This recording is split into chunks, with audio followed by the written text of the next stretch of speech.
1 करोड़, 2 करोड़, 10 करोड़। अरे अलेना जी, आपने तो आधा शहर ही खरीद रखा है। कुछ छोटे मोटे सौदे हमारे लिए भी छोड़ दीजिए। इस बिजनेसमैन की बात सुनकर अलाइना के चेहरे पर एक कातिलाना मुस्कान आ गई। अलाइना शहर की सक्सेसफुल बिजनेस वूमन थी और वो मुस्कुराते हुए अपनी जगह पर बैठ गई। लेकिन तभी एक आवाज ने वहाँ मौजूद सभी के होश उड़ा दिए। 50 करोड़। सीधा 50 करोड़। ये कौन है? अरे ये तो डिलीवरी बॉय अभिनव है। इसके पास कहाँ से आए 50 करोड़? देखो, इसे कोई पहचान न पाए इसीलिए सज धज के कोट पैंट पहन के आया है। अरे हाँ, 2 दिन पहले की मेरी ऑफिस में लंच डिलीवर करने आया था। अरे हमारी कोई इज्जत नहीं है क्या? ऐसे ही कोई ऐरा गहरा इतनी बड़ी नीलामी में कैसे आ गया? वही अभिनव चुपचाप अपनी जगह पर बैठा हुआ इन सब की बातें सुन रहा था कि तभी एक और आदमी तेज आवाज में बोल पड़ा। एक इंसान ने ऑक्शन मैनेजर से कहा, अभिनव के पास 50 करोड़ तो क्या 50 रुपए भी नहीं होंगे। उन्हें ये नीलामी बंद करके अलेना को वो इम्पोर्टेड कालीन दे देना चाहिए। नहीं नहीं भाई रुको, अगर इस फटीचर डिलीवरी बॉय के पास 50 करोड़ नहीं है तो मैं अलेना जी की बोली को चैलेंज करता हूँ। मैं कालीन के लिए 11 करोड़ देने के लिए मैं तैयार हूँ। जैसे ही उस आदमी ने 11 करोड़ बोला तो अभिनव एक बार फिर से बोल पड़ा। 60 करोड़। ए फटीचर डिलीवरी बॉय, तू पागल हो गया क्या? कहाँ से लाएगा 60 करोड़? ये नीलामी है, बच्चों का खेल नहीं। यहाँ जो बोला जाता है वो देना भी पड़ता है। ये कहते हुए उस आदमी ने अभिनव को धक्का देना चाहा, लेकिन अभिनव उस जगह पर इतनी दृढ़ता से खड़ा था कि उस धक्के से अभिनव को तो कुछ नहीं हुआ। लेकिन वो आदमी खुद अपनी जगह से 2 कदम पीछे चला गया और फिर अगले ही पल अभिनव ने अपनी जैकेट से एक चेक बुक निकाली और उस पर 60 करोड़ की राशि डालकर साइन करने लगा। उस चेक को भरते हुए वहाँ मौजूद हर इंसान देख रहा था और सब भौचक्के रह गए थे। सभी को लग रहा था कि अभिनव ने अपनी जेल जाने की पूरी तैयारी कर रखी थी। वो धड़ल्ले से चेक पर 60 करोड़ भर रहा है।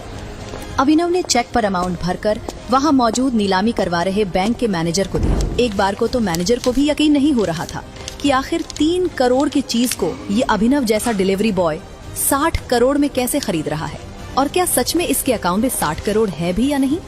मैनेजर ने थोड़ी देर तक उस चेक की जांच पड़ताल की और जब उसने ऑनलाइन बैंक अकाउंट में बैलेंस देखा तो उसके होश ही उड़ गए। इसके बाद मैनेजर खड़ा हुआ और माइक पर बोला, ये नीलामी यही समाप्त की जाती है और ये विशेष इम्पोर्टेड कालीन 60 करोड़ रुपए में अभिनव जी को दी जाती है। जैसे ही मैनेजर ने माइक से ये अनाउंसमेंट किया तो वहाँ बैठे सब लोगों की आंखें फटी की फटी रह गई। सबसे पीछे खड़ी एक बहुत ही खूबसूरत लड़की मिस अलेना, जिन्होंने 10 करोड़ की बोली लगाई थी, उनके पास किसी का कॉल आया।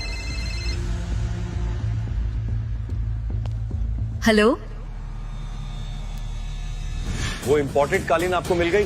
कोई अभिनव करके कोई डिलीवरी बॉय है जिसने 60 करोड़ की बोली लगाई है। मतलब आजकल डिलीवरी वालों के पास इतने पैसे आ गए हैं कि 5 करोड़ की चीज को 60 करोड़ में खरीद रहा है। अलेना जी, ये सब सोचने से पहले एक बार अभिनव की उंगली में देखिए। उसके बाद अलेना ने अपनी आंखें उठाई और जैसे ही उसकी आंखें अभिनव के दाहिने हाथ में पहनी हुई अंगूठी पर गईं, तो वो पूरी तरह से चौंक गई। उसकी आंखें फटी की फटी रह गईं और उसने चौंकते हुए कहा, टाइगर। टाइगर का नाम सुनते ही अलाइना के होश उड़ गए थे।